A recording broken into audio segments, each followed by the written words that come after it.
My first time at GoldenEye, I came with my mother to lunch. The lunch was given by Ian Fleming, and Noel Coward was a guest. We had lunch actually right at this spot. We're now talking like 50 years later, so the trees weren't quite as big as they were, but they still covered the whole place, so they made a natural shade, and it catches the breeze here, and it has this fantastic view. There were lots of people that I met down here who came to visit.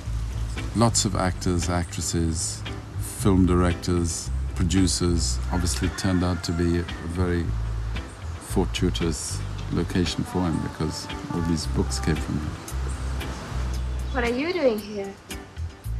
Looking for shells? I wanted a really flat, quiet name. And one of my Bibles out here is James Bond's Birds of the West Indies. And I thought, well, now, James Bond, now that's a pretty quiet name. And so I simply stole it and used it.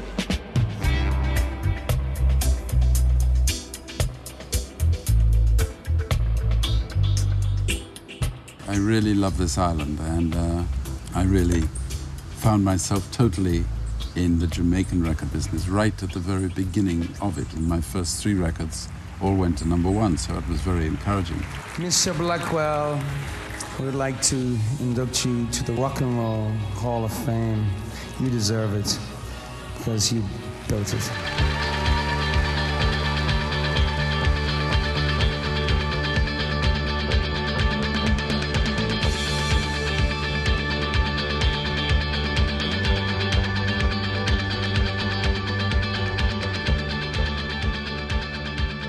I don't view the artist as my assets, you know, it's more, I had an opportunity to work with them and help them grow. When you're not thinking necessarily of immediate success, but you're thinking of a long-term asset, it leaves that space totally open.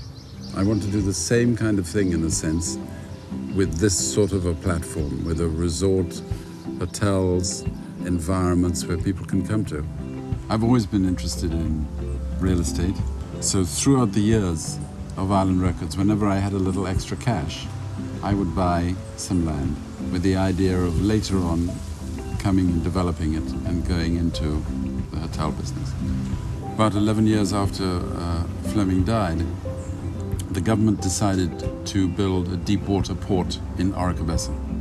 When they decided to build this port, they created a whole lagoon right next to the original Fleming land, which was just a priceless piece of property then. And that's when I decided to buy 40 acres, which are next to this, the original Fleming land. And on that, I would basically build the expansion of GoldenEye.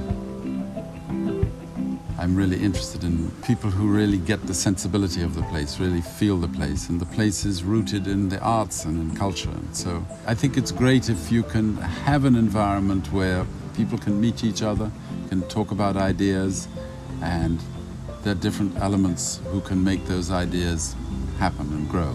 You're my Miss Jamaica, my Miss Jamaica, you're my Miss Jamaica. There's a certain sense of freedom or even a little bit of inspiration. You feel life.